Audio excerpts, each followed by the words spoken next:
Well, hello, good evening, everybody. Welcome back to W1 Series. And what a pleasure it is to be back for our final social race of the three-part social calendar we have, of course, brought you through the course of our period of being as a league. And now we look ahead to the new year after this, which will... well, we're going to give you some juicy goss in a minute, folks. Obviously, we'll get down to that in a minute. In the meantime, George Morgan here, your commentator. Joining me once again is the one, the only Tom Knight. TK, welcome back. We're back live. You're wearing a Santa hat, and for good reason. Christmas is just around the corner. I can't believe it that Christmas is only 2 weeks away, George. It has snuck up on me, like it does pretty much every year. But no, fantastic to be back for the third social race.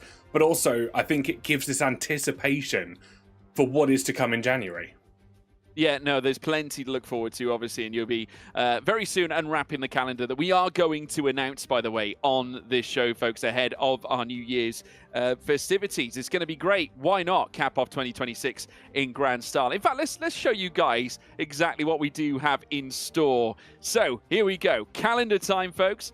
Let's get stuck in. Obviously, to kick things off, our first round, we head to Australia. What else could it be? Thursday, the 8th of January. The week later, we head to Japan, Suzuka for round 2. Bahrain for round 3 on the 22nd of January. 29th of January, it's then Austria, of course, our home here this evening for where we go racing for Social Race 3. And then Silverstone will be ran on the 5th of February as well for round 5. We then head into the second half of the season. Belgium comes next on the 12th of February for round 6. Then Monza, Temple of Speed once more on the 19th of February with round 8 giving us Qatar on the 26th of Feb 2. We then have 2 dates in March, Abu Dhabi, the penultimate round in this series, in this season of W1, and we're going to be going to Brazil, of course, a track that once held the grand finale of all finales in the world of Formula One. Well, it now reigns as our grand finale here in W1 Series 2 on Thursday, the 12th of March. You can look forward to that.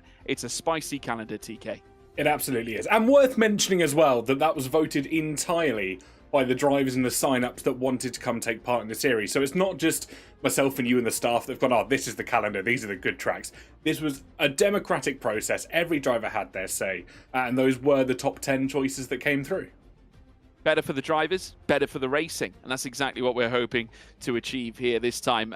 Of course, now we'll be looking ahead to qualifying, which is just about to get underway as well. Folks, be sure, if you haven't done so already, if you are tuned in to W1 Series, to leave a like and also subscribe if you're watching on YouTube. If you're watching on Twitch, do, of course, leave us a follow at the same time. We are across all social medias as well at W1 Series on Twitter, Instagram, and, of course, TikTok. We can also take a look at the grid for this evening, but first and foremost, the track map to kick things off. This is Austria. We are heading to the home of the Austrian Grand Prix, and it has been since 1970, all but intermittently. Of course, there have been stages where it has dropped off the calendar. It returned later on in years as the A1 Ring, and, of course, nowadays known as Red Bull Ring, since returning back in 2014. Fast, furious, rapid, and without a doubt, plenty of action around Red Bull Ring, TK. Absolutely. One of those circuits that really encourages racing, gives key overtaking opportunities, and we will see a lot of action from our drivers tonight.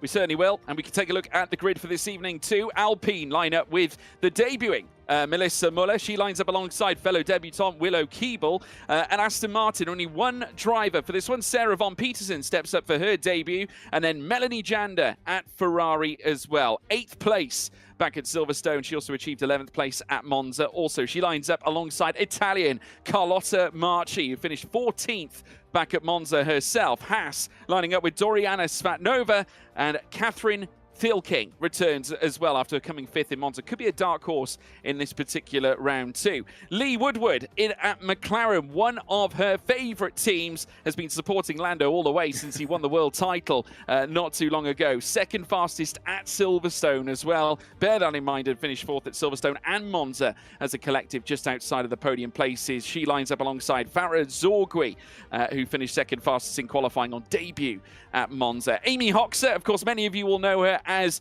certainly a rising star in the world of W1 at the moment. The Albanian, a winner last time out. We went racing at the Temple of Speed, but also back-to-back pole sitters. in our last 2 qualifying sessions. Heather is alongside her as she was before. Heather, as many of you will know, 10th at Silverstone, 18th at Monza. Miss Nutrix returns also. She's at RB this time, no longer Aston Martin, alongside Jan Paskowski-Turner, sorry for butchering that. And then Rebecca Morrell steps up on her debut, lining up alongside Jessica Ball, both of whom represent the Red Bull outfit as well in official competition. Freya Black lines up, as always, at Sauber, and joined by debutante Charlotte Perkins, who steps up with Emma Clay marking her return. Our hero from Britain, now looking to bounce back once more. She had a furiously close fight towards the end of our last round at Monza. Really dug in late on the fresh soft tyres, and she's alongside Sarah Hardy as well, who also marks her return to the series once again. Just have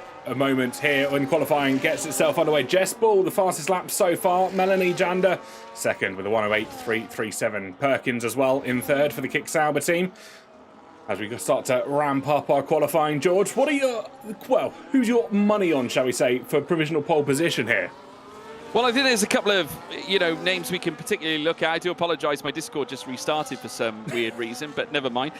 We have got plenty of standouts here that are going to be featuring up at the very top. I think it goes without saying Amy Hoxer has been one of the clear standouts just due to sheer pace. Fastest in qualifying at Silverstone and Monza. Of course, a winner at Monza by the same extension. Could have very easily won at Silverstone as well. She has very much been the one to watch, and has got such a vast fan base that tune in and watch her race at the same time. Emma Clay, who I must say, writing her own legacy as a sim racer, has been absolutely daunting for every single other talent featuring on the grid as we watch Melanie J&D now coming into the pits as well. She's coming into box after setting her initial laps. Initial pace, though, lining up. It is Rebecca Morrell, debutante here this evening alongside Jess Ball. Red Bull in a 1-2 position, a position they're oh so used to.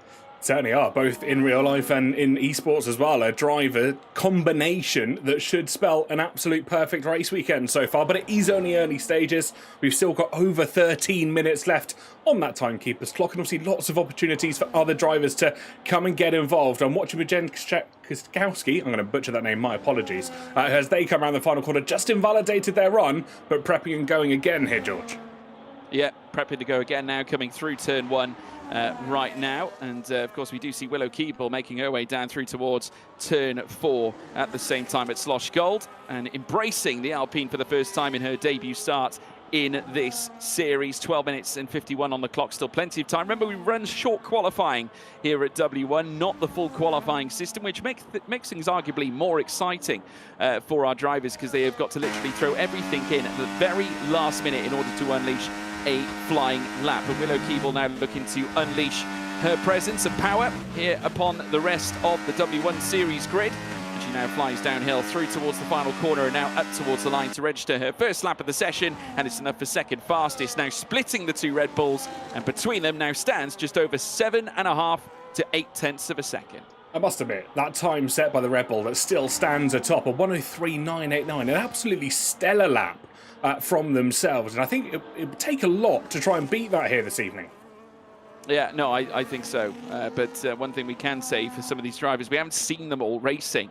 I think right now, we were actually having this discussion, I think, just prior to us going on air here, TK. I mean, we've got the likes of Melissa Muller. We were sort of joshing around, trying to work out who might rise above the level that we have seen of Amy Hoxer so far. I mean, we could see a new face yet spring to the top, and you never know, maybe this could be the one to do it. Melissa Muller, she now arrives on the scene, of course, very well known in Fratic's Discord, if many of you stay tuned to him and to his content as well. Melissa Muller goes 4th fastest, so that's now 2 Alpines and 2 Red Bulls sat inside the top 4, is now Amy Hoxer, winner from the Monza extravaganza we had last time out. She's going to go fastest, and does go fastest, 1:03.967, and that is only by a fine margin ahead of Rebecca Morrell for P1.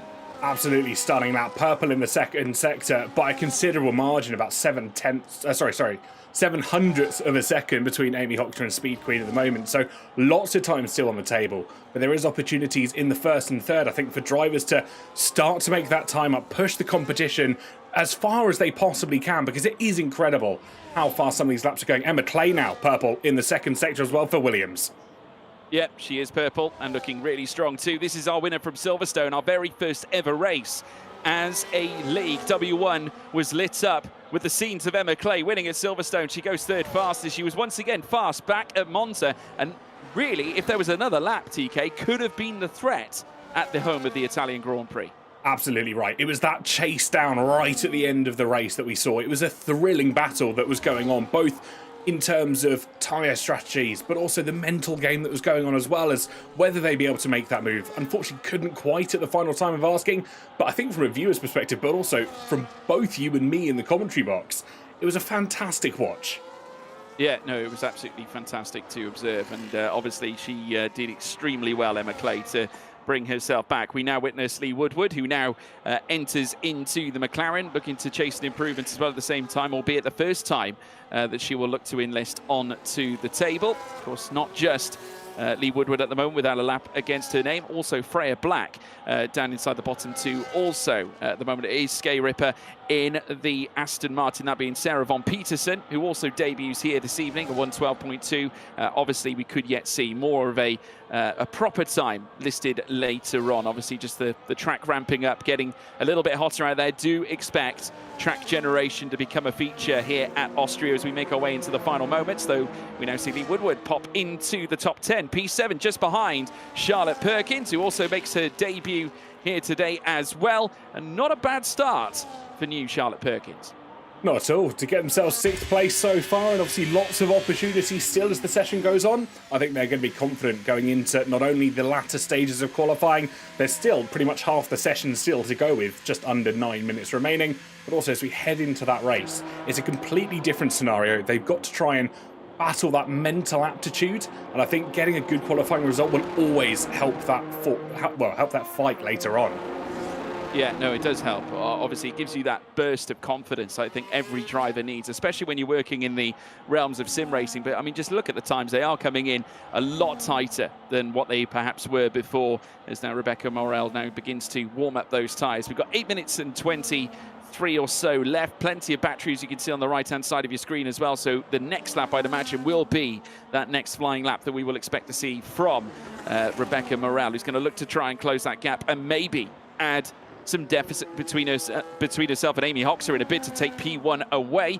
We also have the returning Doriana Svatanova, who is now in the Haas as well. She's currently sat down in 9th place, looking to improve also. This time in the Haas, though, as a consequence of the lineups changing a little bit with the cars, as they will do in a social race environment. Of course, we do have new drivers joining in that do have allegiances with certain teams, and Red Bull, no less, certainly have that on display with Jess Ball and Rebecca Morel at the same time. But now we watch as Doriana Svatanova, who was brilliant back at Monza, 6th place in our last race, and also showed a great deal of pace in qualifying as well. She's going to look to try and launch a charge in this final sector, try and open up a few doors, potential opportunities at a big result. Medium tyres, though, being embraced by Doriana. Now, I wonder if that is to save a set for later on. One has to wonder if she now looks to cross the line, or whether this is just a flex of the muscles. A 105, 104 does not change. She remains where she does in 9th fastest.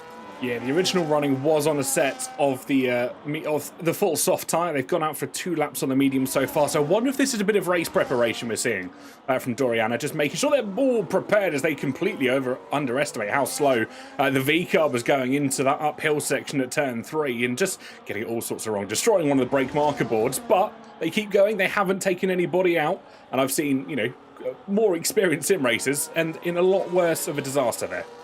Yeah, no, absolutely. We've seen it, I think, a few times where, drama has definitely not been too far away for certain drivers out on track, and certainly, unfortunately, there she was no different. But like we've said before, it happens to the best of them.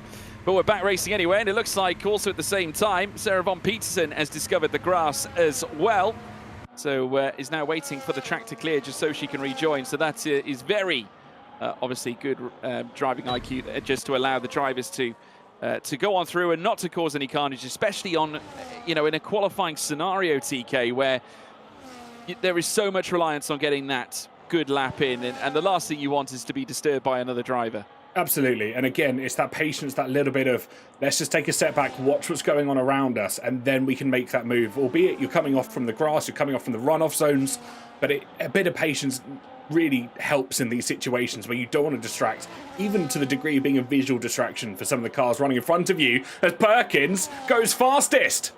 Charlotte Perkins, a 103.962. That is a stunning lap indeed. A 19.3 was purple inside that final sector, and that made the difference. And it's only a mere 5 thousandths between Perkins and Amy Hoxer. Have we got another Ryan in the fight, another contender here in W1 here, TK, is now we see the Haas go fastest here this time. That is no less than Catherine Thiekling, who now goes quickest. And of course, remember, she moved from the RB now into the Haas. So now another name added to the top. It's getting extraordinarily tight. The top four all within 64 thousandths of a second. Don't count out Lee Woodward at the moment. Purple in the second sector for the McLaren car as they come around the final corner. Can she try and top the timing screens as well? Purple sector's flying left, right and centre. It's going to be fourth fastest, but oh so close in that top 10 at the moment. Less than a second separating our top 10 drivers. Yeah, I must say the times are now starting to improve. More generation around this track. We're also seeing improvements also from the likes of Willow, who holds on to the fastest first sector so far with a 15.7. And that is distinctly faster than most at this stage. We'll obviously see how the remaining sectors show up as well. Emma Clay currently in the pits at the same time. But the Alpine that we're currently watching now making her way through the left-handers, the double lefts coming through Roche and Verth Curve. And then coming through the latter point around Red Bull Ring. The shortest circuit you will see in Formula One, this one extends to just over 2.683 miles. It has gone through some renovation. The final corner has opened up over the course of the last year, but this, of course, not featuring on this version of the game, as now Willow makes her way up towards the line, goes second fastest as well. That first sector improvement definitely made a difference, and now that's yet another driver inside the top six, and the top six now extends to 64 thousandths as well. It's extraordinarily close right now. Absolutely is. I'm keeping an eye on Von Peterson, who's gone 5 seconds improvement on that 12.2 at the moment. That will firmly put them in the 7s wide. In the final corner, around goes the Aston Martin, and a considerable amount of wing damage to add to the repair bill for the team from Silverstone. But again, this is what the social races are about. They're an opportunity to get accustomed to the car, accustomed to how league racing works as a format. Oh, ghosting, saving the Scuderia Ferrari there. And that is why we have ghosting on, folks. So there we go. But brilliant stuff indeed. Some action-packed stuff coming through from our 19 drivers, or 18 drivers at the moment. Obviously, it doesn't look like Farah Zorgui unfortunately made it in. She was having some server issues coming into this qualifying session, so that is a real shame for her. But nonetheless, we will get to see these 18 drivers mix things up. And once again, putting women on the map in F1 league racing. And that is what W1 is basically encompassing here, just looking to provide an outlet for potential drivers in the future to then join the ranks of PSGL and WOR at the higher levels, as now we see Doriana now make her way back out onto the track after just getting lost in the gravel. You can get caught there around turn 4, TK. It really does test you and your braking, as we now see, I think, more purple sectors fly out. There were improvements in that middle sector as well for what looks to be the McLaren of Lee Woodward, but now since in the pits, now going back out on another outlap. So there is more in hand. I get the sense that we're waiting for that one crucial blow from one of our top 10. I think you're absolutely right. And also, as you were saying, turn 4, even if you try and get out the way to allow another driver past, you're immediately kind of in that gravel trap. The gravel element as Hoxer again goes fastest, a 3.7 this time. Brilliant lap there from Amy Hoxer, and this is something we're oh so used to seeing from her. She moves off track. Remember, she is on pad, everybody, so that is how she races at the moment. Now that gap has sprung outwards. Remember, they were all sat within 64 thousandths. Well, now the gap between Ps1 and 2 has gone across and over 1.5 tenths of a second. So now there's plenty of work now for the rest of the grid to do if they want to try and launch a charge against our top end here in this qualifying session. Like I said, short qualifying, no eliminations. It is a straight fight to decide pole. And we'll wait and see who's got the minerals to do just that. And at the moment, I can't see many ultimately improving. Doriana's improving at the moment. She's just come out of the middle sector, but looks of it with a 28.651 as we now watch Catherine Thiekling making her way through the left-handers of Roche and Verth Curve, and then heading down in towards later what will be Jackie Ick's corner as well at the same time before descending down onto the home straight. It's still Hoxer in control though, as now Thiekling just avoids the back markers, just making their way around on their slow cool-down laps or warm-up laps, depending on how you look at it. We are inside the final minute, as now she whips the tail out on the Haas in a bid to try and strip Amy Hoxer away from that P1 spot, as now in comes Thiekling now. Not this time, but she will go again. She does have enough time. She has enough battery. She should be able to land yet another lap. Yeah, should just have enough in the tank, so you can recharge quite a lot, but no, they've definitely backed off as they run up the hill towards that the third corner in this first sector. So 30 seconds, 20 seconds out on the timekeeper's clock. It's all up for grabs here. Anybody can take it. Lee Woodward again, purple in the middle sector. Let's see what they can do with the McLaren. Yeah, we'll wait and see now. Lee Woodward looking to cause a stir inside this top six, and it will be provisional third fastest here for Lee Woodward. And now sat just in behind, nearing 0.2 of a second gap. It was a purple middle sector though that made all the difference though for Lee Woodward.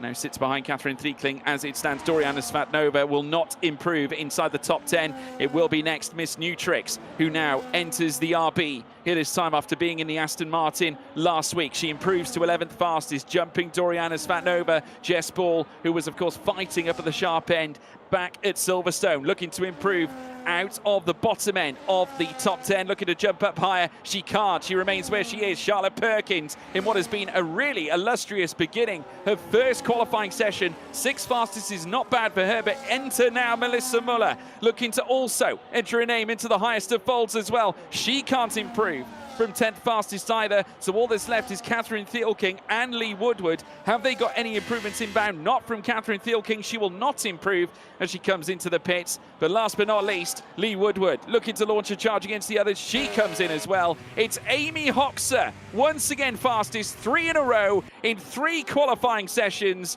unsurpassed, undefeated, fastest here at Red Bull Ring. It's Amy Hoxer, the Albanian, quickest here at Austria, folks.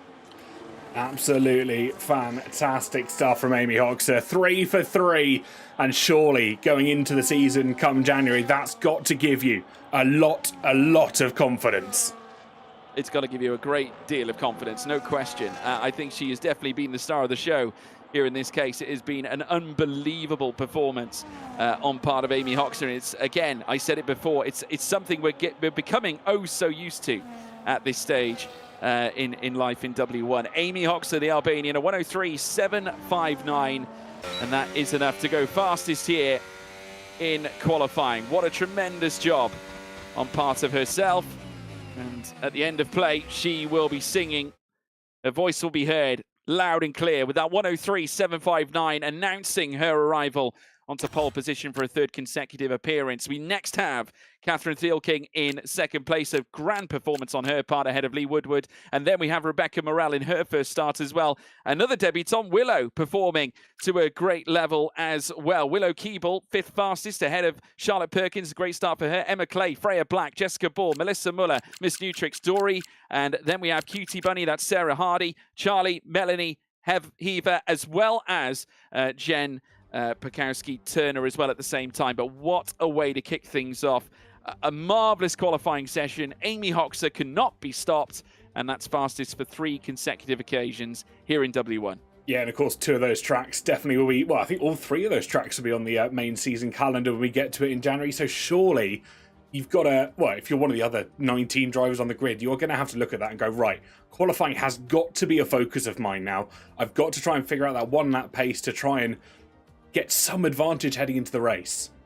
Yeah, no, absolutely. I think that is obviously the MO, especially if you are Amy Hoxer right now. When you have an expectation, a certain level of perhaps belief that you can be the fastest driver in this series, then you have to go through with it, especially when you've announced yourself onto the world stage, or at least the stage of W1, and saying, listen, we can win races. You know, at the end of the day, it comes down to what you do on the night. Obviously now, the drivers are getting set ready for the race. Obviously, you will not be seeing a race just yet. We're going to be doing a soft lobby reset, folks.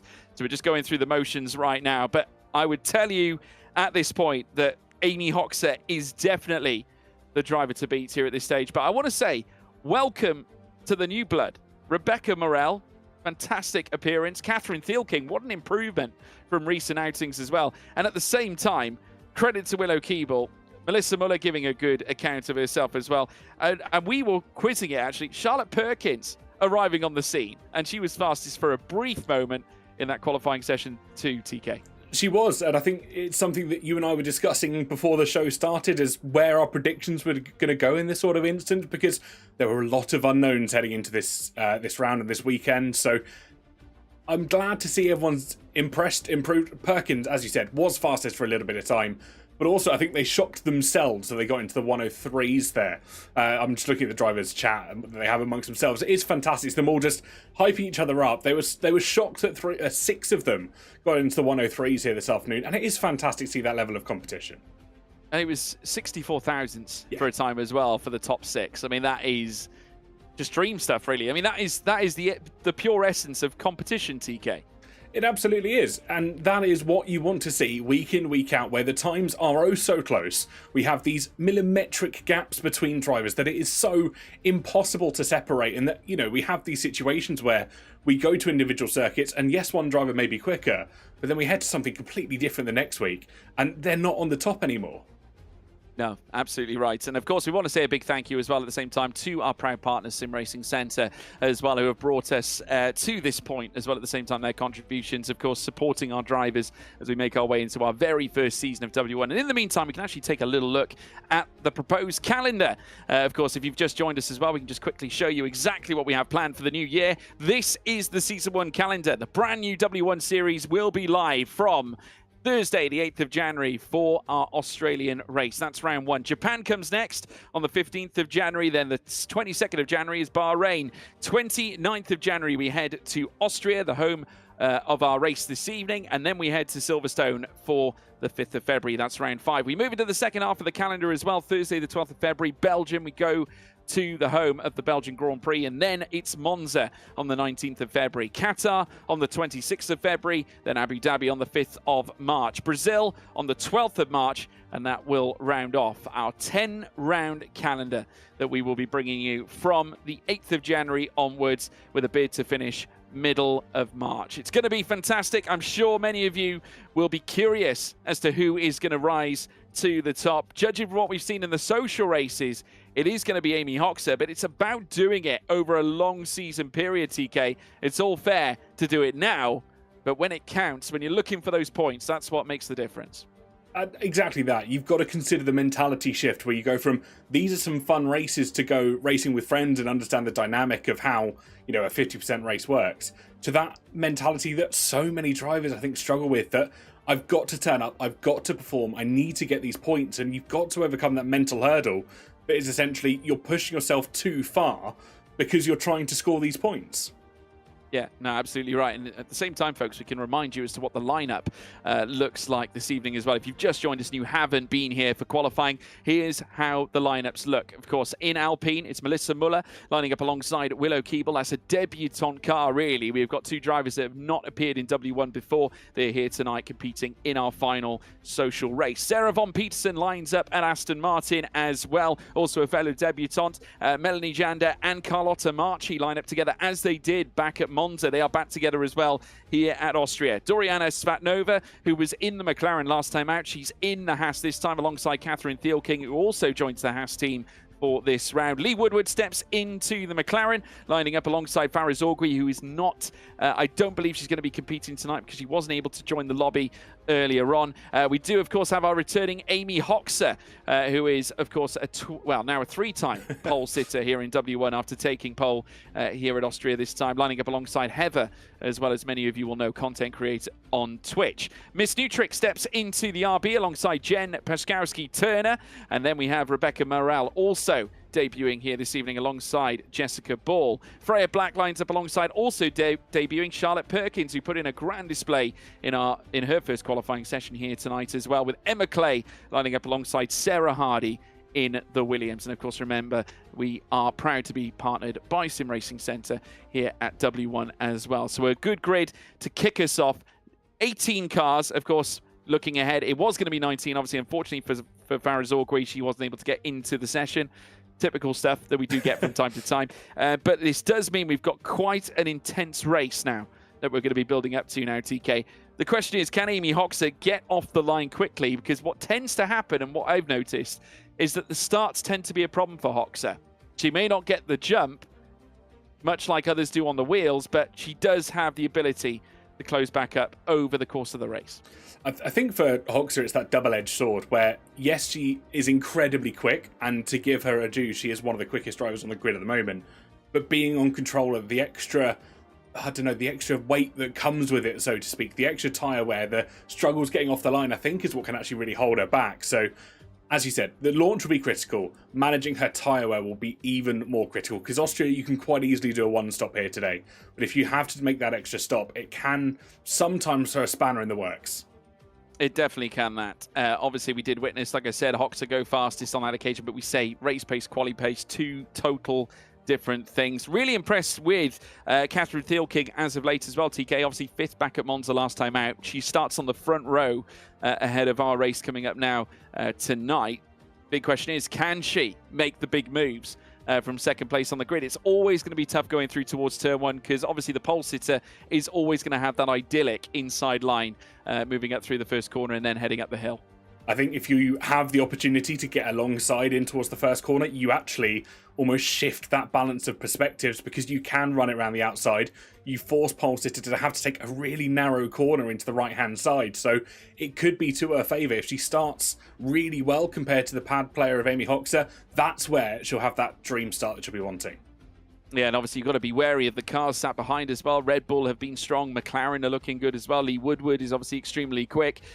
Rebecca Morel, though, unknown quantity. We've not seen her race so much, but the fact now that we have got drivers that have been competing in Red Bull events, representing the Red Bull brand, now featuring here in W1 as well, TK, I mean, they're going to be a potential force to be reckoned with here. Absolutely. It's that training, that mental aspect that actually really comes as being part of a team, having that training routine, but also having the safety and the knowledge to go, I'm not 100% sure about this corner, or this circuit is a bit of a bogey track for me, but having the support to be able to go back to the mentors, the coaches, the guides, and kind of work with them to understand the circuit. So I think there'll be a force to be reckoned with come season proper. Yeah, no question. And Emma Clay, another one to watch. Obviously, we cannot forget her heroic performance back at Silverstone to take victory. Obviously, Amy Hoxer was blasted with a penalty that obviously went against her, which meant that she forfeited the potential win. She could have been a back-to-back race winner here, Amy Hoxer. She could have taken sequential poles, sequential wins. Didn't work out, though, after Silverstone in our very first ever race here at W1 Series, and Emma Clay, of course, took the spoils at the end of the day. Really has been a shining light as well for the women's side of the sport as well. I mean, we've got to obviously factor in that obviously Shanaka Clay is, of course, related to her. They're siblings at the end of the day, and we know that Shanaka's ever a prominent driver in the world of F1 sim racing, but Emma Clay has the opportunity here to write her own story, and I wouldn't want to be the one to tell her no, because she has all the talent in the world. She absolutely does. She's a fantastic driver, and we saw Shanaka in chat last week. I saw him quite a lot in chat last week, and just supporting, rooting on for his sister, which is really, really wholesome to see, because as he said, he's this stellar driver in his own right, but to come in, take time away from his day, but support his sister in what is going to be this almost groundbreaking league that we wanted to, or you wanted to set up. And the support is always crucial. And we've seen it from so many different family members as well. I've seen families, friends, communities coming in, getting involved, and that is 100% what it's all about. Yeah, there's been quite a buzz, I think, universally and unilaterally. I think from every from every space really across the board, and at least from what I've seen, I've had a few people getting in touch and asking, more about it. The curiosity factor has definitely been quite large. But we are now going to be going racing very shortly, folks. We're heading to the Austrian circuit. We take a look at the track map, actually, just give you guys a bit of a run through as to what this circuit's all about. As I said, initially 1970 was where the plot was laid out for the first Austrian Grand Prix around this circuit. Red Bull Ring set in the heart of the Styrian Mountains. Plenty of variance in corners for a circuit that is the shortest layout on the Formula One calendar, and will, of course, once again hold the Austrian Grand Prix moving into the coming years as well. Obviously, has had some renovation as of recent times. They have extended that turn 10 section just below as well. I got to witness it in real life. Doesn't mean to say, though, that you can't get caught there, even with the runoff. If you take it too quick, you can get caught on the escape, TK.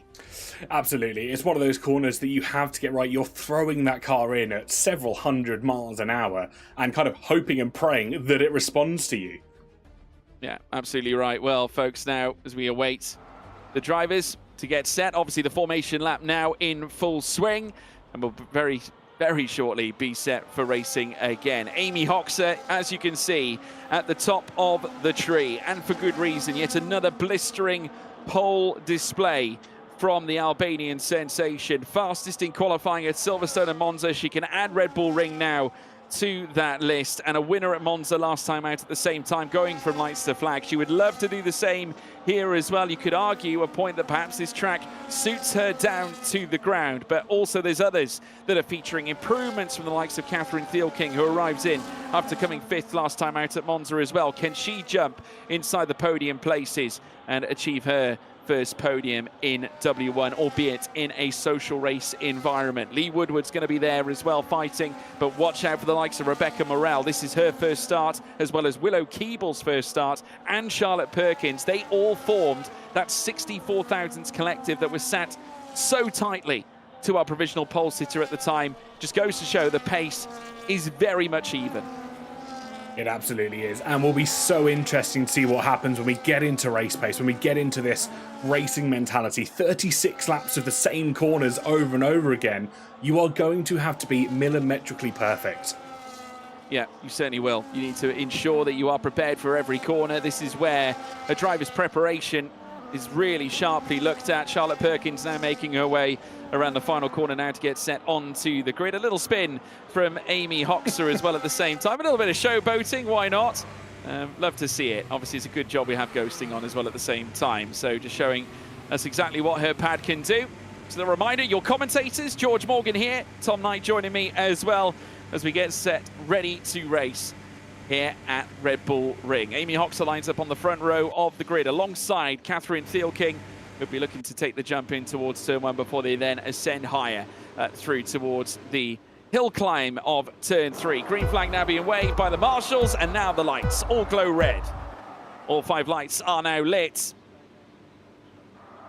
And it's pedal to the metal, and it's go, go, go, go, go. Very good start for Amy Hoxer this time, but also equally getting a good start is Lee Woodward. Around the outside she will go as they come through towards turn 1. Contact between Woodward and also Catherine Thielking. That is a really unfortunate start there for the Haas now, and Lee Woodward's been left to fight it out with Amy Hoxer this time. The 2 front runners going wheel to wheel. A lock up there on the front right for Woodward, but that's not going to stop her. She takes the lead here on the opening lap, here at Red Bull Ring. What an opening corner, what an opening run for the McLaren, but Hoxer's not finished yet. In towards turn 4, looks to the outside line, and round goes the Mercedes. Oh, can they hold it? I think the controller issue might just be preventing them there, because that was a fantastic attempt to try and get the McLaren back at the first time of asking. Well, talking about great starts, Emma Clay's already moved up to 5th place as well at the same time. It's wheel to wheel between the 2 Kick Saubers. Charlotte Perkins and Freya Black fighting over 7th place right now, and it looks like Charlotte Perkins has managed to hold her station in 7th place, with Freya Black now still peppering the back of her fellow Kick Sauber, as now Amy Hoxer moves up the inside now and retakes the lead back. But it's not over yet, because Lee Woodward getting a better run out of the final corner, and Willow Keeble in her first start also looking to try and enter the fray. They come through turn 1, a look up the inside from the Alpine now, this time can't quite find a way through, but there's more to come surely, as now Emma Clay all over the back of Speed Queen. That, of course, being Rebecca Morel. We've got a 3-way tie-up here on the run up through towards Remus. You can call it a 5-car scrap, because Lee Woodward back up the inside of Amy Hoxer, retakes the lead of the race, and further back Willow Keeble into 3rd, and Rebecca Morel, Emma Clay, Melissa Muller also scrapping to move up into the top 5 as well. They're still side by side on the run downwards now once more, and it's Melissa Muller, Emma Clay fighting over P5, and they're still wheel to wheel coming through the middle sector. William just takes it as they head in towards the left hand of the Alpine. I think sensibly just backing out, realising they don't want to go too wide through that complex of corners, but the attack is well and truly not over yet. Keep an eye though on the Red Bull closing in on Willow just up in P3 as they come in towards turns 9 and turns 10. Can they try and launch an attack down towards the first corner here? Well, Rebecca Morel has certainly put on a stellar opening display, but she's not alone. Willow Keeble also doing the same too. Emma Clay watching all this unfold. Melissa Muller also just watching every move these drivers make. They're all in tandem. This is exactly what we were hoping to see from these fantastic female racing drivers, these sim racing drivers that we're hoping to see rise and, you know, form at the very top of the order. Charlotte Perkins going for a late move, coming through turn 3 as well. She's going to have a look down the inside of Melissa Muller. They're once again wheel to wheel. Once again, Emma Clay has managed to break away from them, and it's Muller and Perkins on the run down through towards turn 4. It looks like Muller has done it. Back comes again, though. Charlotte Perkins unable to find the avenue as now once again the lead is being duked down. Amy Hoxer back through on Lee Woodward. They continue to scrap over the race lead here on lap 3. It's some fantastic fighting that's happening up at the top of our table at the moment. The position changes left, right and centre. The minute we look away to another battle, one of the moves have happened again. But like Woodward gets ahead, then Hoxer gets ahead. I'm really struggling to keep up with this.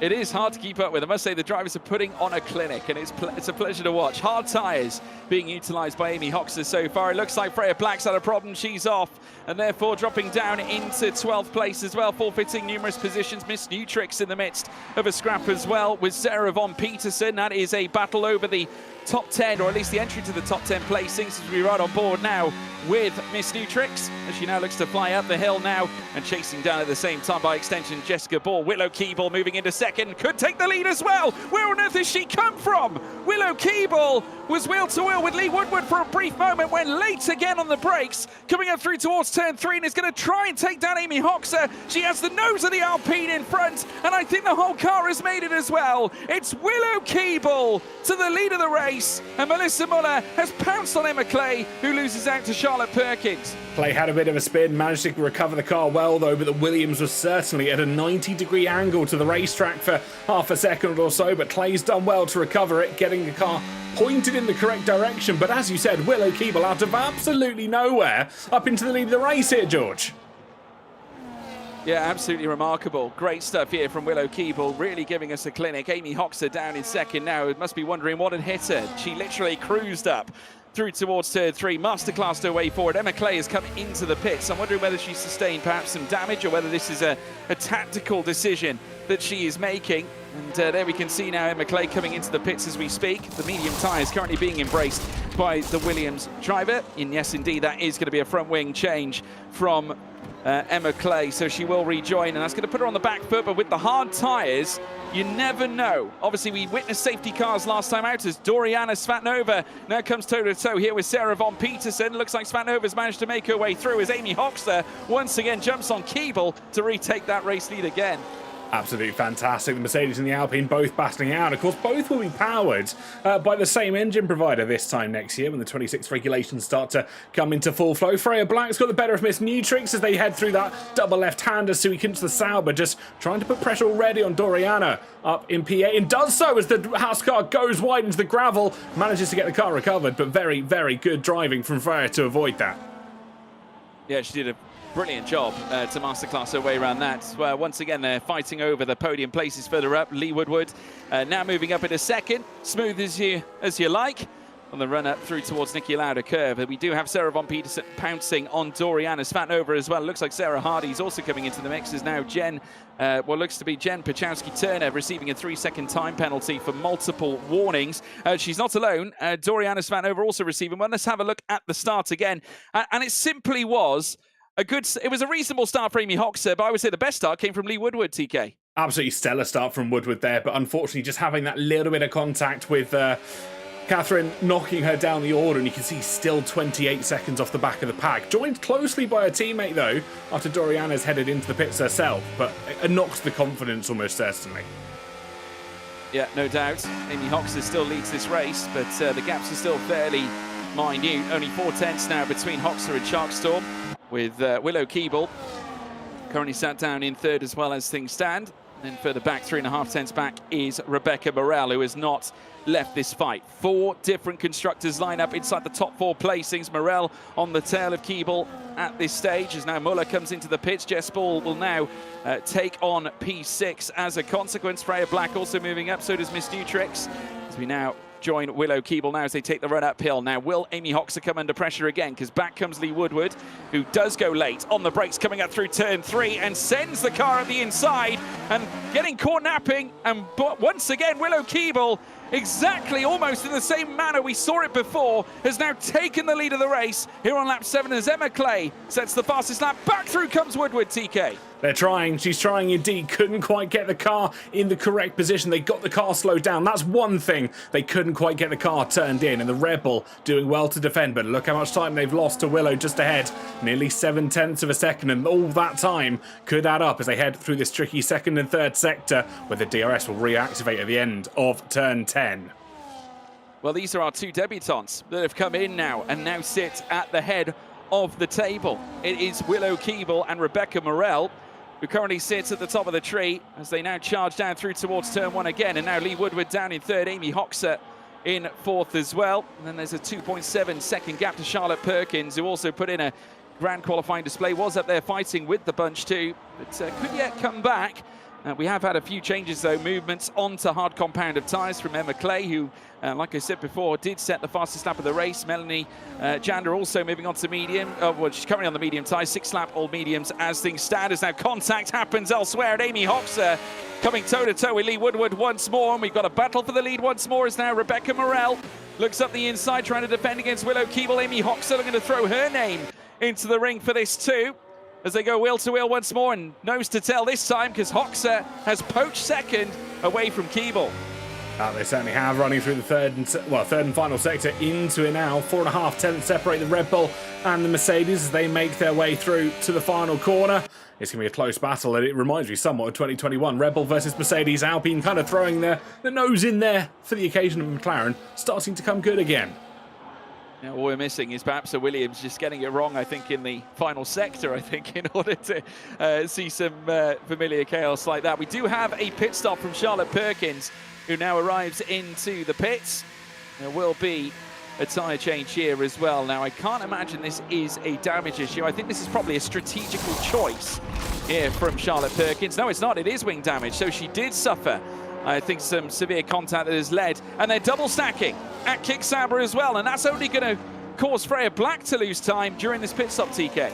Yeah, that's really unfortunate. And look, they've been held an even further time as they couldn't quite get the tyres sorted correctly. It's a fantastic stop from the Saubers in the end, a 1.6 official stationary time. But of course, that time where they've not only been held in double stack, but then couldn't quite get the tyres sorted. Heartbreak for Black. A best of a bad situation, albeit, but at the same time, against those that are going to be putting in faster stops, this is a great chance. Heather also moving into 9th place as now Willow Keeble gets a 3-second time penalty. Now, that's certainly not going to help in terms of her looking for pursuing a race win here. Dare I will say, though, that Amy Hoxer has got a warning against her name. 3 warnings have led to a 3-second time penalty for Lee Woodward as well. So there's a few now starting to feel the pinch. The only driver really inside that top 4 without a single warning is Rebecca Morel. She has kept it really clean throughout the entirety of this and is going for the lead now once again, looking to challenge Amy Hoxer on the run up through towards turn 3, and she beats her to the punch. Rebecca Morel strikes it to the top, and it will be a Red Bull in P1 here on lap 10. Absolutely fantastic endeavours for all involved. We're on lap 10 of 36, a third of the way through. Hoxer, not satisfied with second place, sends it round the outside of the Red Bull racing car, and once again into the lead of the race here. Amy is on an absolute mission this afternoon, starting on the hard tyres, looking to go long, but the pace she's demonstrating is mind-blowing. Yeah, she loves to put on a show, as she said in a post-race interview back at Silverstone. And, of course, it's great to have her here as well. But Heather, her teammates, certainly not having a great day. Currently pitched into the W1 Sim Series barriers and picking up some grass as well from the banking at the same time, which will, of course, cause problems for her traction and grip. As now Lee Woodward comes into the pits, and a 10-second time penalty for speeding in the pit lane. Disaster for Lee Woodward.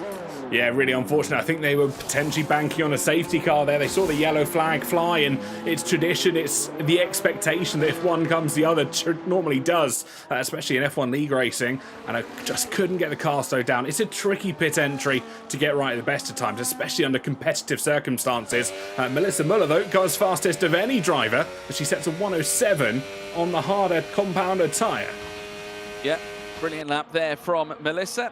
Managing to rein in the Alpine a decent solid lap as she looks to move her way inside the top 10. And she did a 107.547, which in fact was just over 2/10 quicker than I think at this, well, dare I say, yeah, 2/10 quicker, near enough.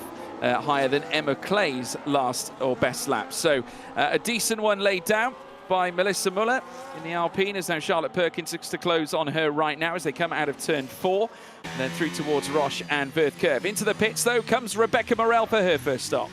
Here we go then, this will be the all-important. See where Morel comes out compared to everybody else that has already pitted. The leader of the runners, of course, Sharkstorm, Lee Woodward in 5th place. It's a fantastic stop from the Red Bull outfit.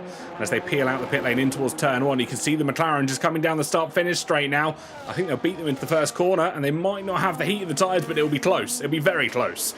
It will be very tight, but the ace in the hole that, of course, Rebecca Morel has is that she does not have a penalty against her name, as Charlotte Perkins goes quickest of anybody. In fact, she's got no warnings at all and took some grand care coming into the pits at the same time, as now once again Lee Woodward comes on the attack, this time against Sarah von Petersen. That is a move for 3rd place. Bear in mind, Petersen has not pitted yet and just has a little moment moving into the grass, as now Sarah Hardy picks up a 3-second time penalty as well. Sarah von Petersen now down into 5th place, and she could come under fire once more from Rebecca Morel, but no, stops Rebecca Morel. Now this is bad news for her, though Lee Woodward does have a 10-second time penalty. She can't afford to get locked behind Sarah von Petersen. There's contact between them, and Morel somehow squeezes her way through. Sarah von Petersen keeping the car on the track.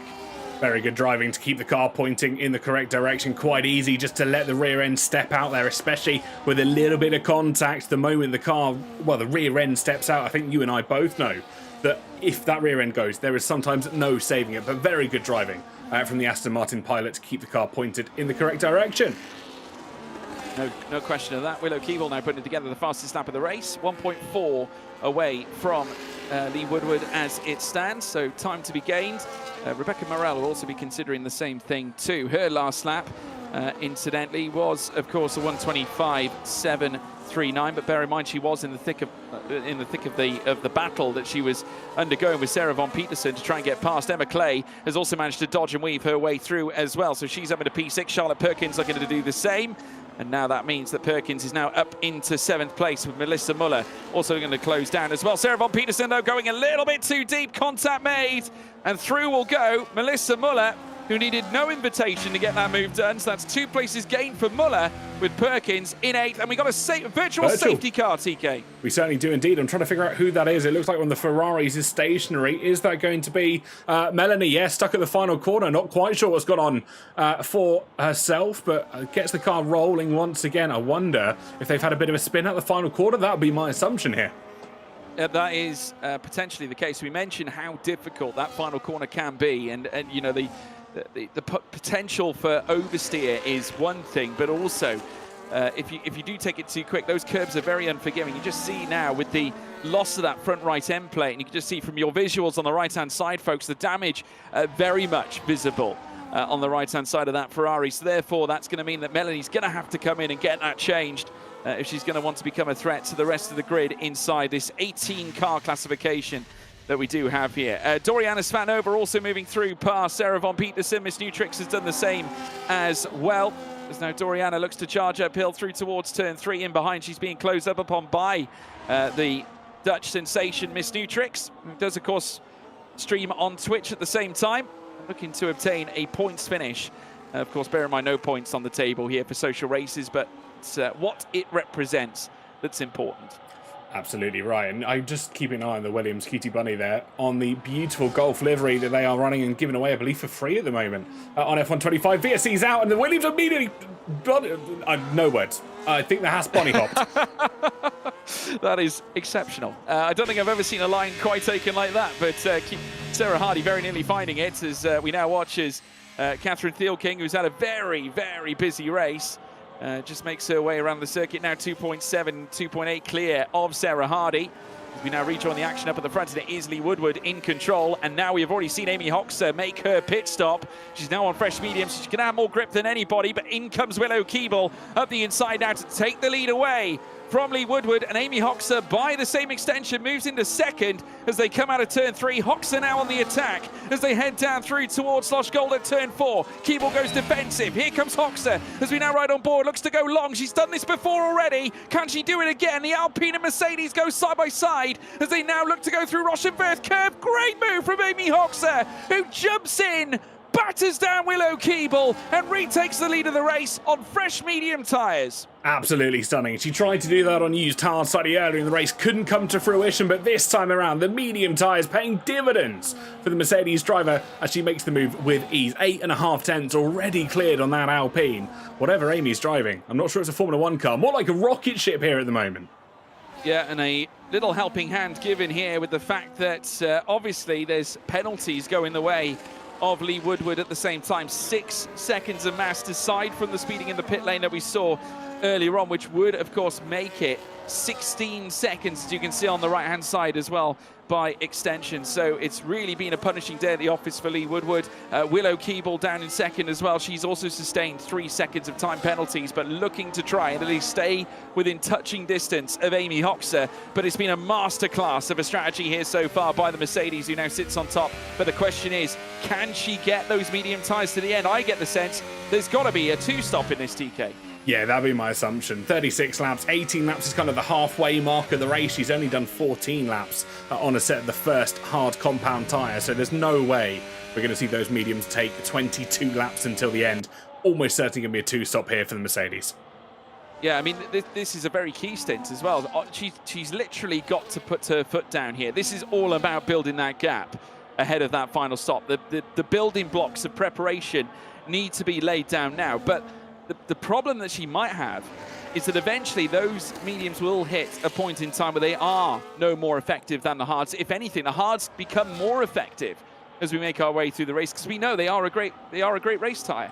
They absolutely are, and it's one that you really want to try and keep an eye on, as we're seeing drivers just making a few sort of mistakes left, right and centre. Easy to do when we're at this point of the race. Halfway through, you're now battling that mental aspect as well, as we were saying. But I think it's traditionally 3 to 4, maybe 5 laps between the hard tyres start to become the better tyre, and we're already a lap and a half coming up 2 laps into the medium sin by Hoxer. Yeah, I mean, you know, we need to be, I suppose, looking at where we stand come lap 21, as now we see Emma Clay closing down on Charlotte Perkins. She's been right in the thick of it as Emma Clay. And Charlotte Perkins really giving us a debut to remember. Does have 3 seconds of time penalties, but from the new drivers that have stepped up here, TK, for this Social Race 3, they've really impressed, I've got to say. They absolutely have, and I think there's more to come when we head into the season proper. Perkins will be one of those drivers to keep an eye out for once they've got their nose in and understand how the league racing format works. Once they've built that confidence with some of the other drivers around them, I think there's no stopping them. No, without a doubt. I think, honestly, they're in a very good position, I think, at this stage, which is wonderful to see, and that's all we can ask for, is ensuring that our drivers get the best experience possible here in the W1 series, and hopefully we can see some of these drivers move on and go on to great things in the future, as now we see Lee Woodward looking to pepper the Alpine of Willow Keeble. They go wheel to wheel now down through towards turn 4, look to the inside from the McLaren. Remember, the time penalties are quite vast here for Lee Woodward, so this, by all intents and purposes, for now on track, may look like second place, but as soon as we cross the checkered flag line, then Woodward will be in free fall against several drivers that are currently sat in behind her right now. Absolutely right. I think the question will be who's going to go for the 1-stop, who's going for the 2-stop here, because I think you could probably take a hard set of tyres, 26 laps or so, like we're seeing with Lee Woodward and Willow Keeble as well, second and third respectively. They both did 10 laps on the medium tyres, then bolted on a set of the hard, so wonder if we're going to see them attempt the 1-stop here. It's possible.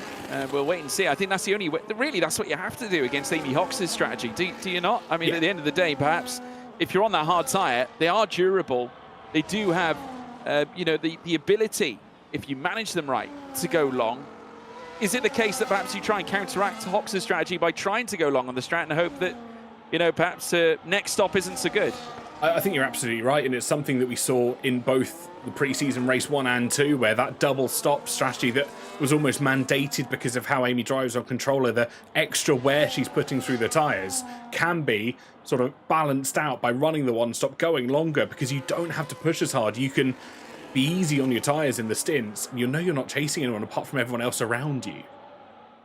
Yeah, I mean, we're looking at fine details, and when you use the pad, as we mentioned that Amy Hoxter does use, and he mentioned about the tyres being put to significant wear here at this point, TK. I think, you know, obviously we all know that with the pad, it's a vigorous turning system that you adopt, as we now see Sarah Hardy losing out to Charlie in the Ferrari. Of course, that's Carlotta Marchi in the Scuderia Ferrari car. The same car she was driving back at Monza last time out is Jen Pachowski-Turner. Now crosses the line and will take a 3-second time penalty as well for her troubles, as now Emma Clay looks to try and charge in, as does Willow Keeble up the inside, coming up through towards turn 3, dispossessing P2 away from Lee Woodward. And I must say, she's putting in some good moves here, some cracking moves on display. She absolutely is. Fantastic batting between the two of them. Yellow flags again in that second sector. Lee Woodward again to the inside of the fourth corner. A move she's favoured during the course of this race. She loves going deep into the corners and just sending it down the inside. Jen retiring from the race, unfortunately, down in 17th place. Austria is a tricky circuit to get right, George, especially in such a competitive environment.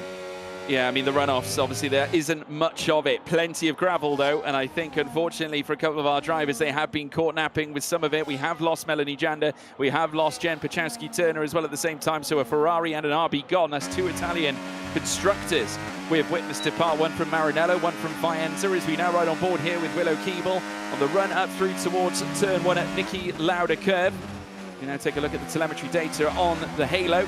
Now as we charge uphill, Emma Clay now into the pit, so that's another stop for Emma Clay. So now we start to see the two stops once again get thrown in. I can tell you that Catherine Thielking has done it, so has Doriana Svanova. I would suggest that this is more strategical, though, from Clay's part. Remember, she did do a slightly extended second stint because she had to box for a new front wing towards the start of the race.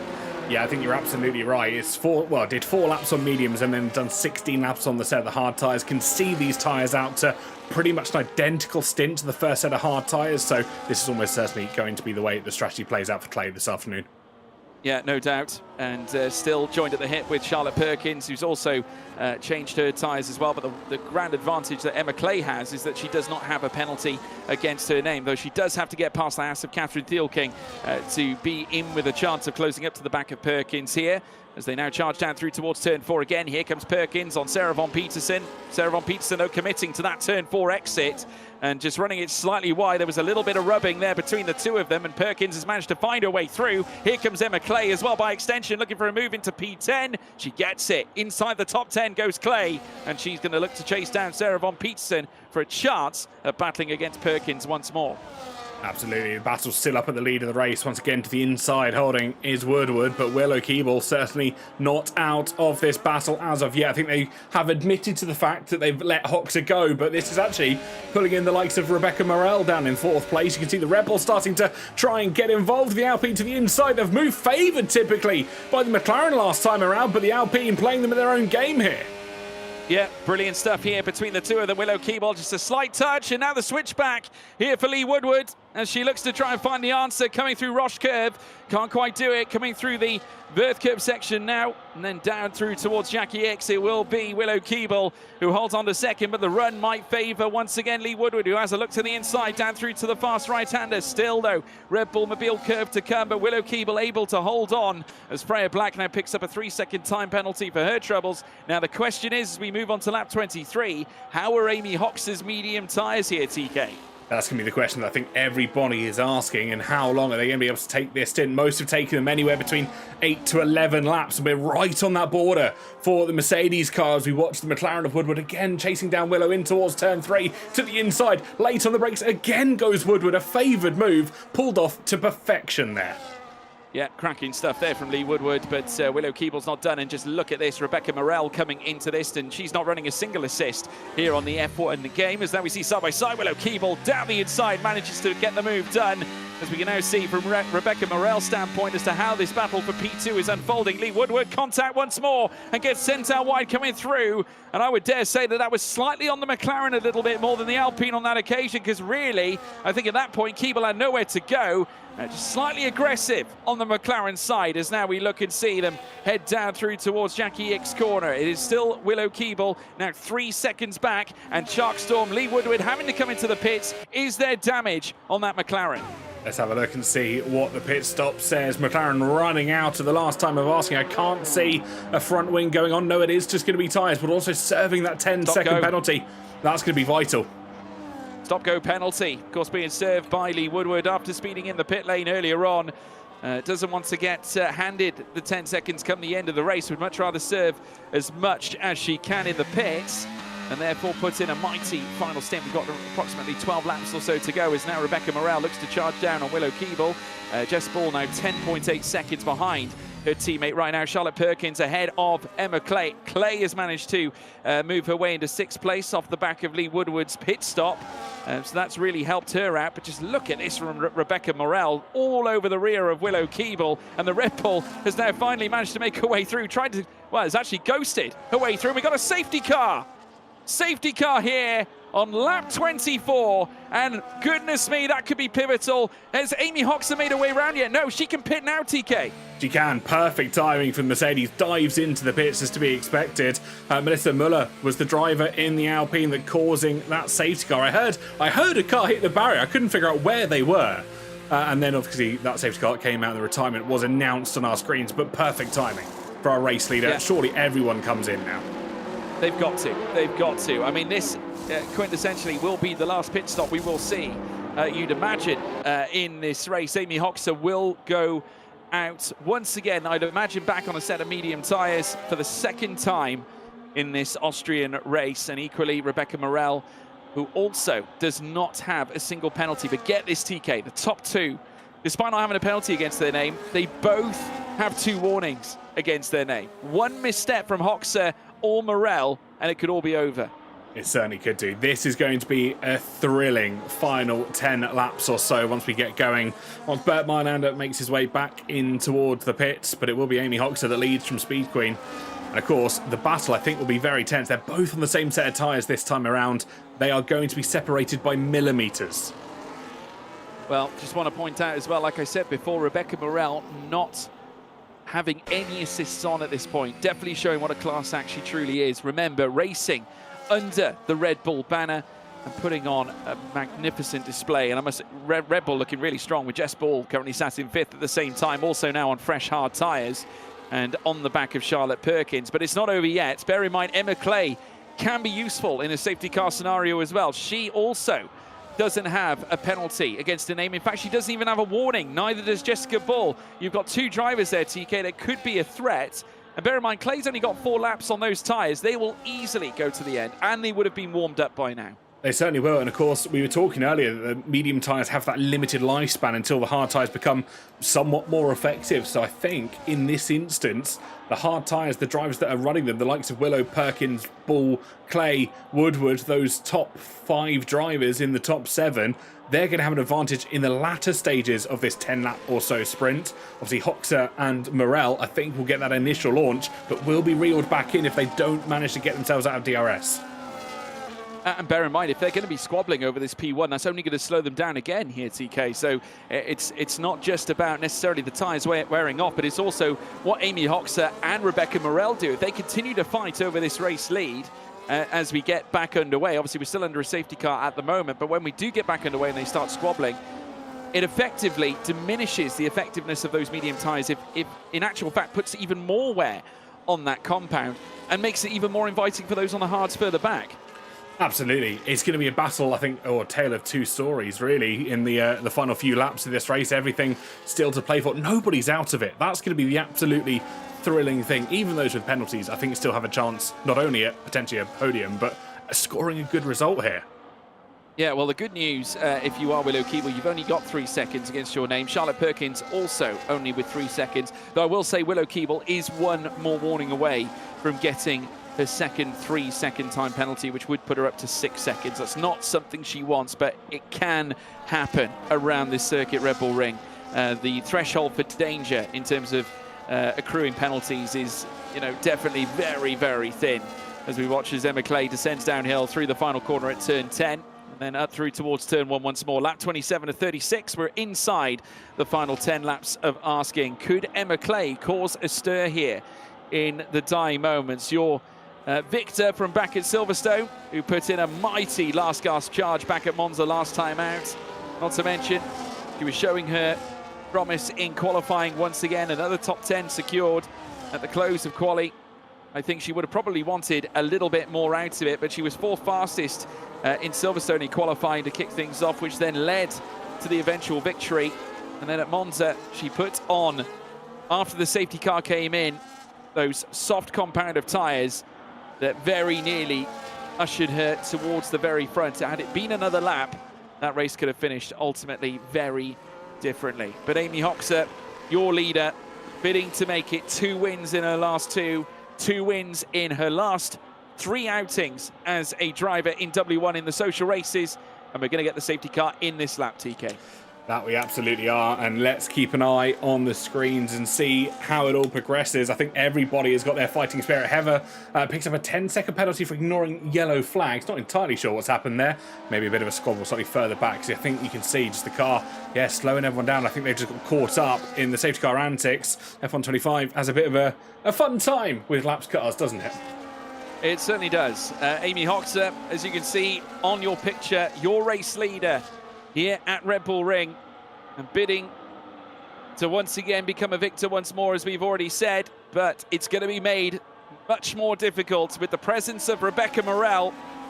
Both of these drivers in the front 2, 1 step away from a potential penalty as she rounds the final corner at turn 10. She's going to put pedal to the metal for the 2nd time in this race now. It's Amy Hoxer who leads. Coming through towards turn 1, she got a brilliant getaway coming through towards the first corner apex, just 9 to 8 tenths away between them. As now the top 2 look to duke it out. Another penalty going the way of Freya Black in the kick Sabre, as well as a charge up through towards turn 3. It's Hoxer. Also further back, Rebecca Morel towing along Willow Keeble at the same time. The top 3 unmoved, and they've managed to drag out a gap of 1.7 seconds as Hoxer grows the gap to a 2nd in her quest to take a win here, as Clay attacks now Jessica Ball up the inside on the run out of turn 3, and she charges down through towards turn 4, late on the brakes again, and it will be Clay up into 5th place, Ball down in 6th. And then once again, dropping in other places, Jessica Ball, as Lee Woodward tries to file through round the inside of turn number 4 and turn number 5. It's a fantastic effort from the restart under safety car. But look up at the lead, both cars, 1 and 2 and 3 out of DRS of one another.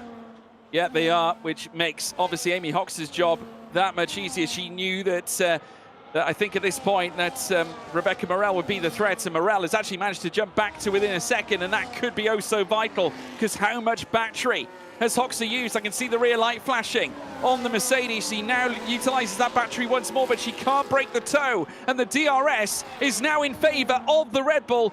Morel has a chance here to attack for this race lead.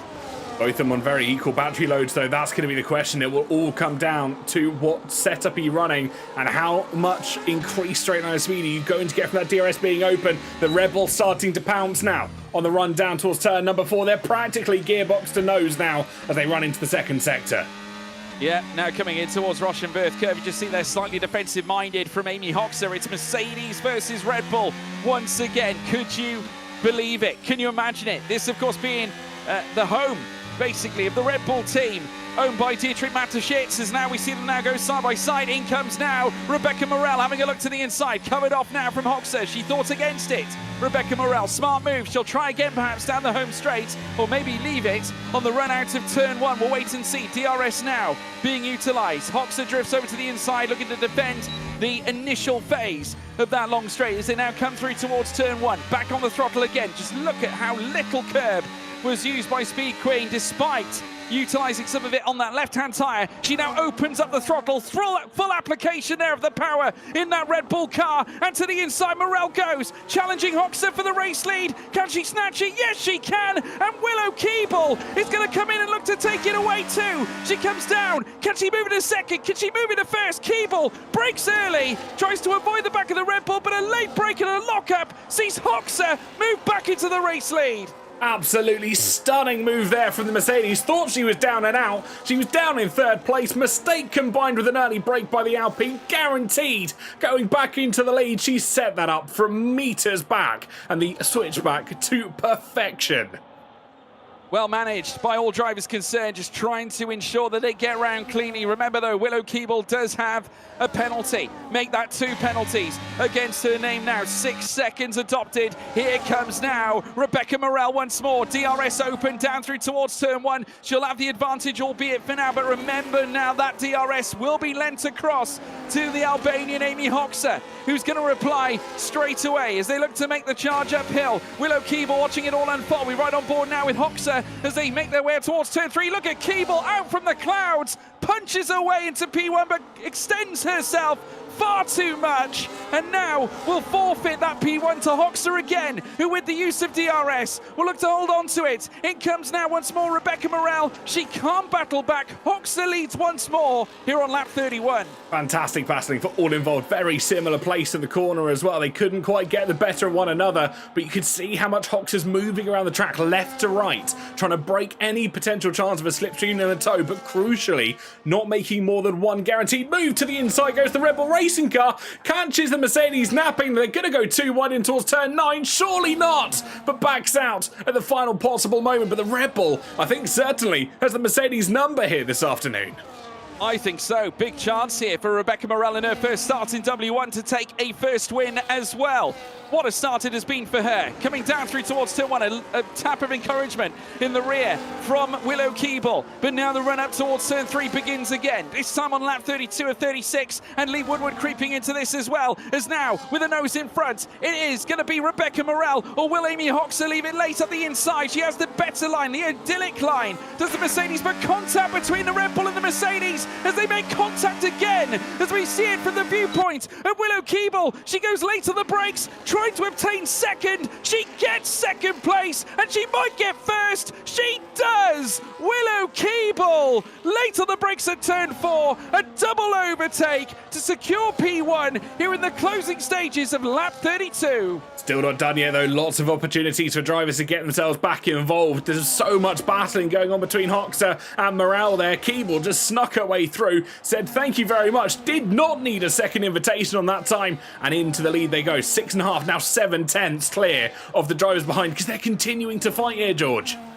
They are, and now Hoxha once again still being pursued by Rebecca Morel, but this time the benefits that Hoxha has is that DRS will be enabled for the run up through towards turn 3 off the back of Willow Keeble, but there is still quite a gulf in terms of a gap. 0.8 of a second. It's crept down a little bit now, and it has, of course, prevented an opportunity here for Rebecca Morel to at least try and lurch on the back of Hoxha. That DRS, of course, being utilised to perfection here for the driver currently sat down in second, the Albanian star Amy Hoxha, chasing her second win in W1 social races.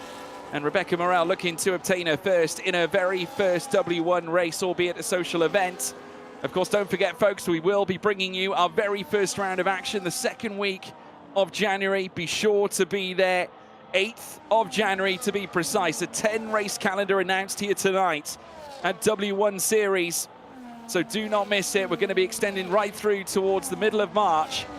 It's Willow, Hoxha, and also Rebecca Morel as they now charge down through across the line now to begin their next lap of the race. Lap 34 of 36. 2 to go now, TK, and it's getting furious. It certainly is indeed, but look at how close Amy Hoxha is to falling out of DRS range. That's going to be the critical one to keep an eye on, especially as we head in towards the final 3 laps of this race.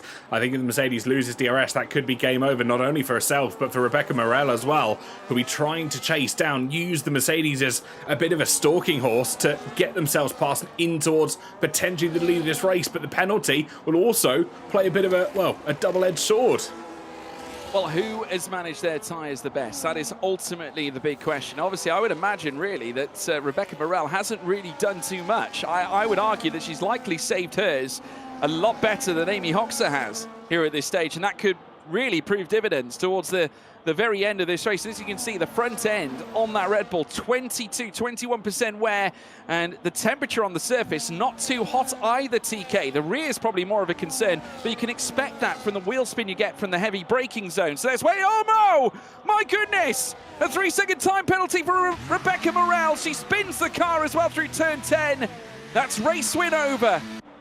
That's heartbreak, absolute heartbreak for herself this afternoon. She's driven so well, and with 2 laps to go, just gets a little bit eager on the throttle. It's so easy to do out that corner. The car gets unsettled because of the camber of the corner naturally, and round goes the Red Bull. Well, what an action-packed race it has been. Such a shame not to see her go to the very end. Rebecca Morel will know that she was in a really good position to attack this race victory. At the moment, it is Willow Keeble who's in control, but at the moment, Amy Hoxer just utilising her for that DRS. She knows those 6 seconds are going to come back to bite Willow later into the race, as we now currently watch Charlotte Perkins trying to close on the back of Emma Clay. These two have been manacled together right through the course of this race, TK. They absolutely have. They're so matched on pace, it's unbelievable. And I think when we get into that situation, the season proper, I think they're going to continue to be inseparable, because it has been every single lap, every time there's a pass between Clay or Perkins, they've been so close to one another. And it's been a pleasure to watch as well. Obviously, Charlotte Perkins, another fantastic debutant. Obviously, by the looks of it, Emma Clay is going to be safe, just due to the mere fact that Perkins does have a penalty as well, even regardless of her having DRS, Perkins. But Emma Clay, 5.2 off Lee Woodward at the moment. Woodward has finally managed to carve her way up a little bit closer to the back of Amy Hoxer, though the seconds that have been accrued. I mean, Emma Clay could take yet another podium here. I think that's almost guaranteed. Look at the difference, 5.5 seconds off the back. I say that as Perkins gets the move done out of turn number 3. So I wonder if Perkins, in her own right, is trying to get herself on the podium, which could happen depending on how close they're able to drag themselves towards this leading trio. It's 6 seconds for Willow. It's 3 seconds for Lee Woodward. So anything can happen here. Yeah, well, I mean, at this point, Emma Clay, I think, by extension, should have enough to obtain that podium spot, as we just see another moment there, unfortunately for Sarah von Peterson. We are on the final lap. Peterson getting hoovered up here by Sarah Hardy, but we rejoin our leaders. And what a debut here for Willow Keeble. She won't take the victory, though, because she does have a penalty. She'll cross the line, no, in front. A great display from the Alpine, but it goes to Amy Hoxer, who becomes a race winner twice in succession, both taken from lights to flag. The Mercedes has done it despite fierce competition from Rebecca Morel and, of course, Willow Keeble right through the course of this race. Emma Clay back on the podium once again as well. Willow Keeble obtaining a podium in her first ever start in W1. Also, Jess Bull returns to the top 4 here at Austria, and Lee Woodward down in 5th. Charlotte Perkins in her first start in the series down in 6th place as well here in Social Race 3. But what a race, what a way to kick things off. More to come, that's for sure. A mere exhibition of what we could see when we go racing in the second week of January. But what an occasion. Amy Hoxer, your winner here at Red Bull Ring, TK. Absolutely stunning, and what a way to do it as well. I think the management in that final stint is what potentially won it. Didn't have to overstress the car, didn't have to push too hard, knew the penalties that were stood in front of her, and that's a very sensible, very mature drive to not try and risk it too much and just wait for the penalties to come into your hands. Yeah, fabulous drive. Amy Hoxer obviously with a measured performance to help herself to the top spot at the end of play. Mercedes has done it and has therefore landed a second successive race victory. She gets confirmed your winner here in W1 Social Race 2, ahead of Willow Keeble, who put in a magnificent display, finishing just ahead of Emma Clay as well, who once again snatches a brilliant podium ahead of Jessica Ball. Then it's Lee Woodward, and then Charlotte Perkins in 6th. Then we have Catherine Thielking in 7th place, another top 10 performance from her. Rebecca Morel must have been wondering what could have been come the end of that race, you know, after spinning, what could have been. for Rebecca Morel. Sarah Hardy down in 9th. We then have Sky Ripper, also known as Sarah Von Peterson, down in 10th. Then Miss Nutrix in 11th, ahead of Charlie. And then Heather as well, down in 14th. We then have Freya Black in 14th, I should say, just behind Heather in 13th. Doriana in 15th. And then Melissa Muller, of course, was a retirement along with Jen Pachowski-Turner. And we lost, of course, Melanie Jander at the same time. But what a race, TK. It was a pleasure to observe. I think the drivers gave us a clinic out there. Well done, Amy Hoxer, but I think well done, everybody. I think sheer determination on show throughout the course of that Austrian race. Absolutely. It was one of those fantastic races that really opened itself up to so many possibilities. And again, we saw the two-stop being questioned compared to the one-stop, whether it was going to be quicker. In the end, that safety car kind of nullified any questions that we really had about strategy and tyre saving. But I think we were kind of ramping up for what could be a really interesting finish, because Hoxer wasn't pulling away as much as we kind of traditionally would expect for that two-stop strategy to come into play. Well, she's not wasting any time. Amy Hoxer is in the waiting room, and we can pull her across as well to have a little bit of a chat, so we'll bring her in. Amy Hoxer joins us now in the commentary box here to discuss what was a remarkable performance on her part. Amy, welcome back. 2 wins on the... Hello. 2 wins on the bounce. Job well done. Thank you. Yeah, I'm sorry. I'm really ill. This isn't great at the moment. But yeah, I'm very happy with that. So yeah. Yeah, I mean, it was a great drive. Obviously, the strategy worked out. We did expect you to do a two-stop, I think, on the end of play, because there was that earlier shift onto that medium tyre, which obviously wouldn't be able to do the entirety of that second stint that you were perhaps hoping it may have done. But obviously, the safety car was a big help as well, because when it came out, you were in the right place at the right time to take the stop. Yeah, it was mostly because I'm on control of the tyre wear. Obviously, as everyone knows, it's not great. But yeah, it worked well. Safety car was perfectly timed. I was very pleased when that happened. So yeah, it all sort of worked in my favour. Yeah, well, what do you make of your battle, your fierce battle with Rebecca Morel? I honestly thought it was going to be you two right to the very end. Yeah, I mean, it was very sort of back and forth. It was so close. But yeah, in the end, once I'd sort of got past, I let Willow go in front so I could use her DRS to get me to the end. I sort of used that one well, in my opinion. So yeah. Yeah, absolutely. You quite rightly did. We in fact predicted that you would do that very same thing in the commentary box as well. I'm going to throw it to you, TK. Have you got any words for Amy? Well, I think the major question that I had, obviously, you were planning, I'm assuming you were planning for that two-stop strategy right from the very start, but I think the questions we were saying, you weren't pulling away from the drivers in second and third as much as we were typically expecting. Was there a moment in there that you were questioning whether you'd have that gap to be able to try and pull off the two-stop compared to those running the traditional one? Well, to be fair, at the start I was planning a one-stop, but with all the battling, my tyres just couldn't handle it, so I had to two-stop. But luckily that safety car did. Yeah. It made it so I was able to. Well, it made total sense, obviously, come the end of play. We've just announced the calendar as well, Amy. We will be kicking things off for the proper season, should we say, of W1, which will be commencing on the 8th of January, and that will be at Australia. What do you make of Melbourne? Ooh, it's an interesting one for me. I wish Baku was there. But yeah, Melbourne's an interesting track for me. So we'll have to see how that one goes. And you're going for the title straight off the back? You're going to aim to be our season 1 champion? I'm going to try. I've gone 3 for 3 with poles, so I'll have to see how I can go. Yeah, 3 poles in a row, 2 lights to flag victories as well. Congratulations, Amy Hoxer. Your winner here at Austria. Well done, Amy. Thank you.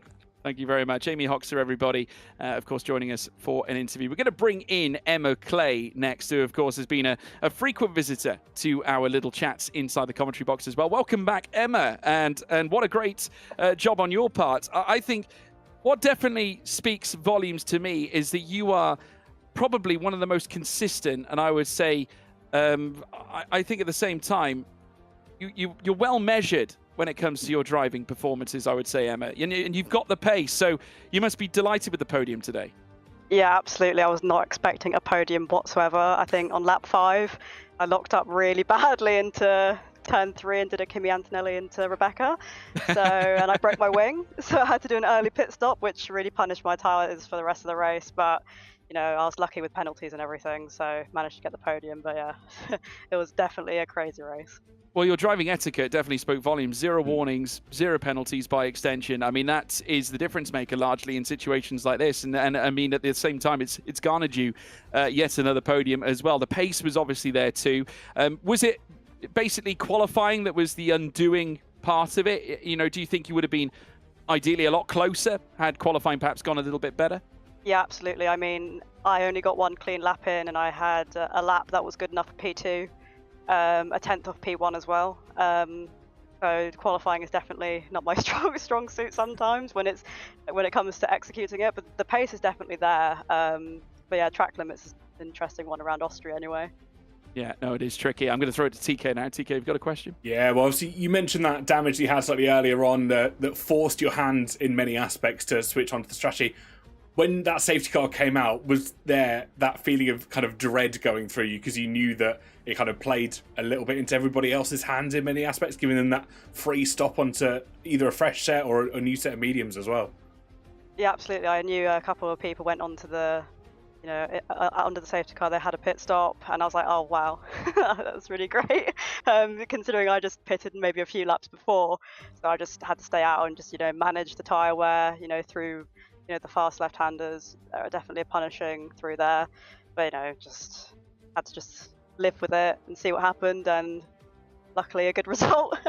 Yeah, very good results. And obviously now we look ahead to the second week of January, which is when we'll get the real show underway. Season 1 commencing live at Australia. We actually had a little chat with Amy about this just prior.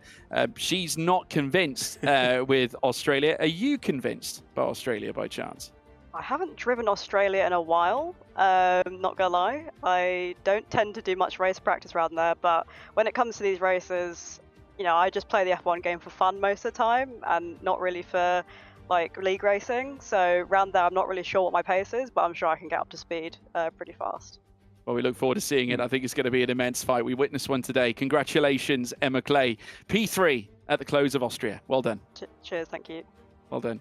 Emma Clay, everybody, of course, joining us here in the commentary box. And great to hear from her as well. In fact, 2 drivers that have been frequent visitors to our interview segment here at W1TK. And I think it goes to show they're definitely going to be 2 mainstay figures, I think, competing at the top in W1. But then there's also this you know, rush of new talent that we've now discovered over the last couple of weeks that have kind of come in. And I'm now starting to look at Charlotte Perkins. I'm now starting to look at the likes of you know, at the same time, Rebecca Morel with raised eyebrows here and thinking, well, this might not be as simple as what we believed it to be from the social races. No, not at all. And if you look back at the results that we had from Social Race 1 and Social Race 2, we kind of went, okay, we've got some quick drivers here. It's going to be an interesting season all up and down the field. I don't want to take it away from absolutely anybody. No. But I think me and you were having this conversation before Social Race 3 started, that we've got these new drivers in the new blood that are not only eager to prove themselves, but also a somewhat of an unknown quantity. And I think they proved that in Mawsome here tonight, where they've shown that they have pace. If they can lock that consistency in, week out, I've said it time and time again, 10 P3s beats 5 P1s every day. Absolutely. I would really agree with you on that without any shadow of a doubt. It's what you can do over the course of a season. And I think that is where, for example, I think Emma Clay is going to be, you know, really dangerous. I think you've got Amy Hoxer, who is, you know, incredible over 1 lap pace. And I think no doubt race pace as well by extension is strong, but it's that time management where she is slightly compromised with the controller activity, of course. But then again, you've got someone like Rebecca Morel. I can't help but wonder what could have been had she not had the spin around the final corner, TK. I mean, we could have very easily been presenting her as our P2 sitter come the end of that race. We absolutely could have. And it's one of those old tales of racing, isn't it? That it's not over until it's over. That checkered flag is the ultimate determiner of a race finishing. So it is interesting just to see how they manage the tyre wear through, but also manage their race pace. It's that mental aspect that we've talked about so often, that you have to be almost 95% focused right until the very end. And I think that's where it might have kind of fallen a little bit short for Rebecca this afternoon.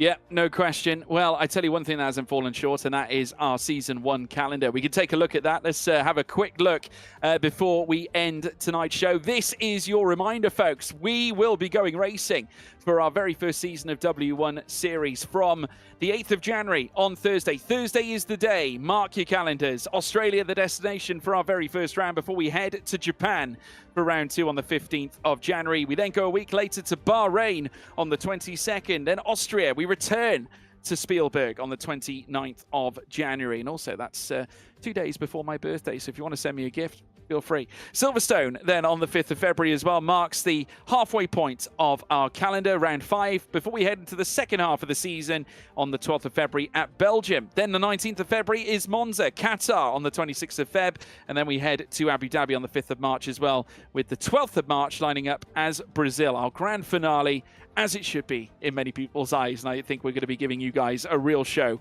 when we head to that point in time. So, folks, that is pretty much it. First and foremost, though, any final remarks from yourself, TK? Not from me, but I do have word from Willow. They did send us a message in the drivers' chat just to say, I don't do interviews, but I really I really enjoyed that race if you could. Well, there we go. Word from Willow. They really enjoyed that race. Well, that's what this is all about. This Exactly. is W1, everybody, at the end of the day, providing a platform for women to be able to grow in league racing, and that's exactly what they're doing. And no question, Season 1 is going to be a blockbuster. Do not forget to tune in. You don't want to miss it. But in the meantime, we're going to obviously push the socials. You can check out at W1 Series on Twitter, Instagram, and TikTok as well. It's in the bottom left-hand corner. It's also on YouTube too. If you are tuning in on YouTube, please be sure to leave a like and also subscribe to the channel. If you're watching on Twitch, please be sure to leave a follow as well and stay up to date with when we go live. We also have a Discord server. You can also get involved in the general chat in that. It's for the whole community. You can come in and join, and also perhaps even converse with a couple of drivers, perhaps even converse with us as well. TK, where can they find you? They can find me, well, if you're around this Saturday, I'll be at Williams Racing HQ for a special event that's going on. Create a Series live, right? Create a Series live, exactly. That's what, it'll be interesting. It'll be fun, whatever happens. It's going to be a very long day, though. If you do want to follow me on socials, they call me TK just down there as well. That'd be much appreciated.